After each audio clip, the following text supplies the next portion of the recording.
ہماری بلی ہمیں میاؤں، ہمارے کتے ہمیں پہ، اور قرآن جھوٹا ہے یا مسلمان ان ذلیلوں کو، کس کو ذلیل کہا؟ اللہ کے نبی کو اور صحابہ کو، معاذ اللہ، ہم نکالیں گے ان کو مدینے سے۔ اور اللہ نے بھی جملہ نقل کر کے نعوذ باللہ جو ہے وہ گستاخی کر دی۔ ڈاکٹر اسرار صاحب نے قرآن کی تفسیر کے دوران کئی دفعہ یہ جملہ ریپیٹ کیا ہے، جو سورہ آل عمران کے کانٹیکسٹ میں، کہ اللہ تعالیٰ کہتا ہے کہ تم ہی غالب رہو گے اگر مومن ہو۔ تو ڈاکٹر اسرار نے جملہ بولا، یا اللہ اور قرآن جھوٹا ہے یا مسلمان جھوٹے ہیں۔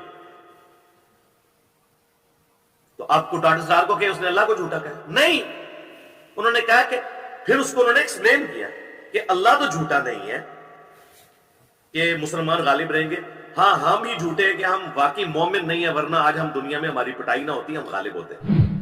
لیکن اب یہ جملہ میں نے بولا ہوتا نا تو مولوی نے کہنا تھا یہ جو تم نے فرضی جملہ بولا ہے نا کہ یا اللہ جھوٹا ہے یا مسلمان جھوٹے ہیں، تو قرآن میں تو نہیں لکھا ہوا کہ اللہ جھوٹا ہے۔ بھئی لنگوسٹک میں بات اس طرح ہی ہوتی ہے۔ لیکن ڈاکٹر اسرار نے بریلوی دیوبندی اہل حدیث شیعہ کی نیندیں حرام نہیں کی تھی، ان کے بزرگوں کی نیندیں حرام نہیں کی تھی۔ عالم ارواح میں جہاں جہاں وہ ہے وہاں بھی ان کی چیخیں نہیں نکلوائی تھی کہ ان کی ساری پبلک ان کو چھوڑ کے چلی گئی ہے۔ انجینئر صاحب کی وجہ سے ان سب لوگوں کی دکانیں بند ہو گئی۔ لہذا ہمارے ہر جملے کو وہ اس طریقے سے پکڑتے ہیں جو کہ نارمل جملے ہیں۔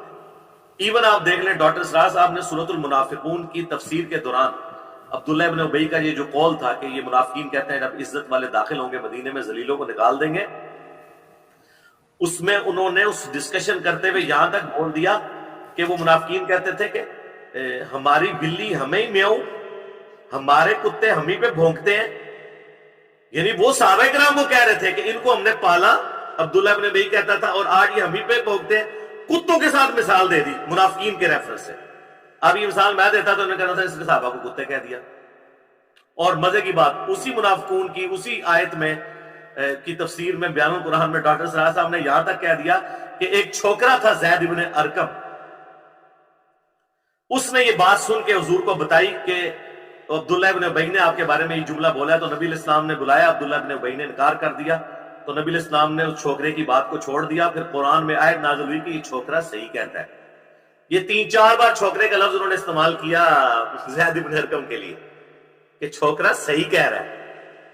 اب یہ بات میں کرتا تو کہنا دیکھو جی اس نے تو صحابی کو چھوکرا بول دیا ہے، جیسا میرے بارے میں کہہ رہے ہیں۔ میں نے منافقین کے بارے میں بات کی کہ یہودی کہتے تھے یہ کل کا چھوکرا میں آگے سمجھاتا ہے، میرا کلام نہیں ہے۔ تو اس سے بڑھ کے قرآن میں لکھا ہے کہ منافقین کہتے تھے کہ ان ذلیلوں کو، اور قرآن کی آیت ہے سورۃ المنافقون کی آیت نمبر 8، ہم ان ذلیلوں کو، کس کو ذلیل کہا؟ اللہ کے نبی کو اور صحابہ کو، معاذ اللہ، ہم نکالیں گے ان کو مدینے سے۔ اور اللہ نے بھی جملہ نقل کر کے نعوذ باللہ جو ہے وہ گستاخی کر دی۔ تو اللہ نے تو نہیں کہا نا، منافقین کا نقل کیا۔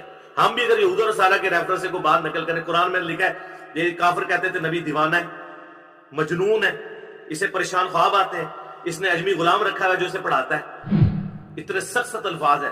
جب اب یہ چیزیں کوٹ کرتے ہیں کافروں کے حوالے سے تو ہم اس کو کہا جاتا ہے نقل کفر، کفر نہ باشد۔